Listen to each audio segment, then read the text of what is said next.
Welcome on back, everybody. I'm Kiki. Today we're going to be talking about the different types of dice you're going to use in D&D. Okay, so here are your main types of dice. You're normally going to be playing with 7 different types of dice. The smallest you're going to have is these guys here. These are your D4. So there's lots of different styles you can get. This one's metal. The rest of these are all resin. This one actually might be plastic. For this pyramid style here, you've got 4 different sides, and it all kind of looks a little bit different. It's a little bit confusing when you look at it for the very first time until you roll. So then when you roll, you've got one number that's up at the very tippy top. You can see when you look head on, that's a 1. So this corner is 1. When you roll over here, this whole corner is 2. This whole corner is 3. And this whole corner is 4. So that's your D4. This is very much of the same. It's got the 3 numbers. It's just metal.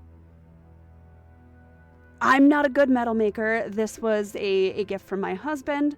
I don't know how to make metal, but I do know how to make these guys. These are some that I have made. This is also a nice little, kind of like crystal geode. It's a lot simpler to use. It only has 4 sides. There's no looking down at it. Am I looking at it wrong? Am I reading it right? This is also in the shape of a potion die. So they're little potions. This is my nuclear green one. It also only has 4 sides. So there's no mixing up what am I looking at. This was a set that I was given. It looks a lot similar to the pyramid shaped ones, but it just has the number on top. So the other sides are blank. It's whatever number shows up at the tippy top.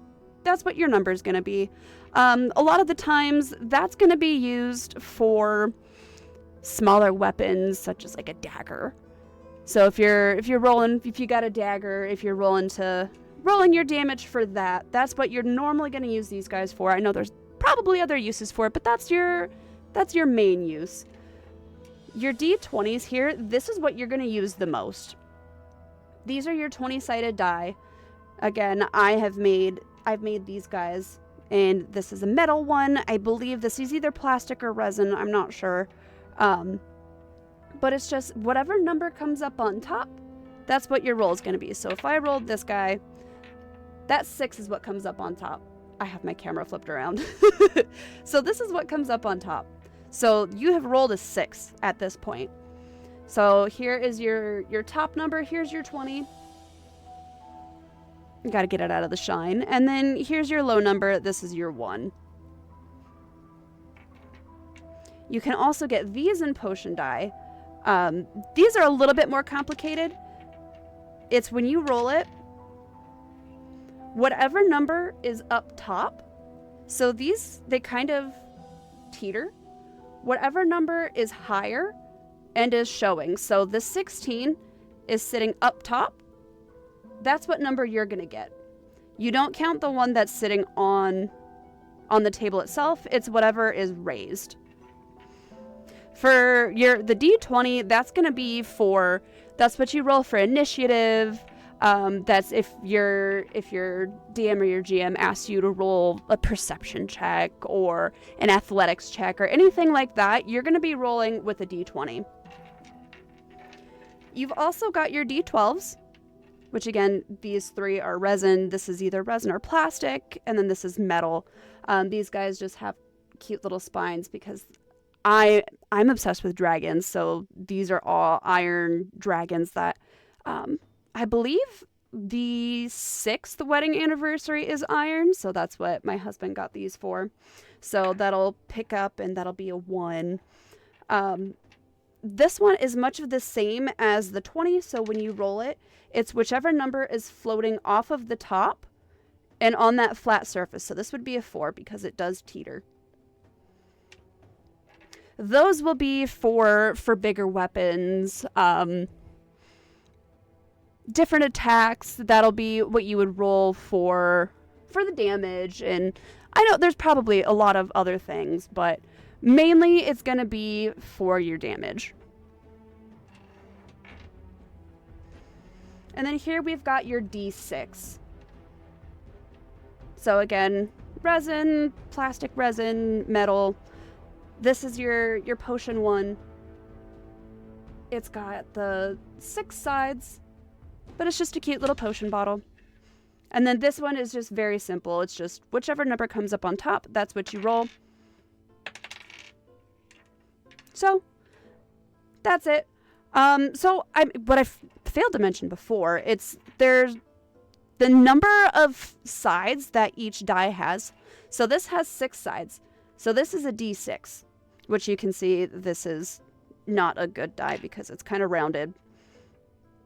It's one of my junk ones. It's just pretty to look at. They have 6 sides, so that is a D6. This has 20 sides, so it's a D20. This has 4 sides, so it's a D4. This has 12 sides, so it's a D12.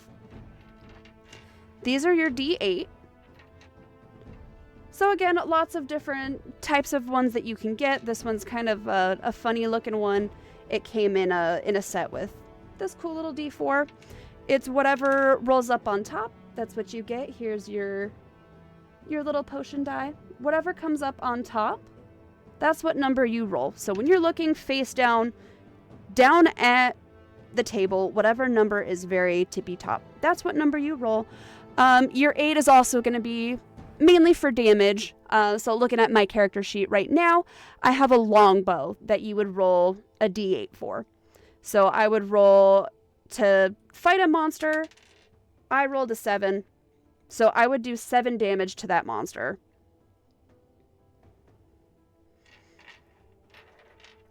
Coming over, here's your D10. These ones are kind of diamond shaped. They're pretty cool. This is the one that it also is whatever is on top. Like looking face down, that is an 8. Potion dice is much of the same. Just 8 different sides. Whatever you roll, that's the number you're going to get. Again, that's going to be for different damages. There's a whole lot of different things that these can be used for. Now, these ones are very similar to D10s. They are the same shape because they also have 10 sides. These are kind of a different way to roll a 100. So you could just get a D100. But some people don't have access to these guys, which I've only got the one, and they're kind of fickle. They kind of do what they want, but they're kind of hard to tell if you would stop rolling. This number at the very tippy top, that's a 63, so I would have rolled a 63. Or I could get one of these guys, and then you would get your D10, and you would roll them together. So here, let me flip them around. Here, I rolled a 90, and I also rolled a 5. So together, you add those together, that's going to be a 95. Here's a 10, and here's a 1. So that's only 11. So these you would roll together in case you don't have one of these guys. Now, truth be told, I really haven't used one of these in a game yet. So the only time that I have seen these used is Legends of Evantris. They do Fey curses, and the DM will have you roll a D100 to see which Fey curse you get. But I personally have not used it yet. So I hope you guys have learned a little bit of something about these die. And if I didn't clarify anything to you, if you have more questions, please let me know. I would love to know if I was very poorly describing things, if I need to use a better choice of words. Let me know down below. But thank you guys so much, and I'll see you next time. Until then, goodbye.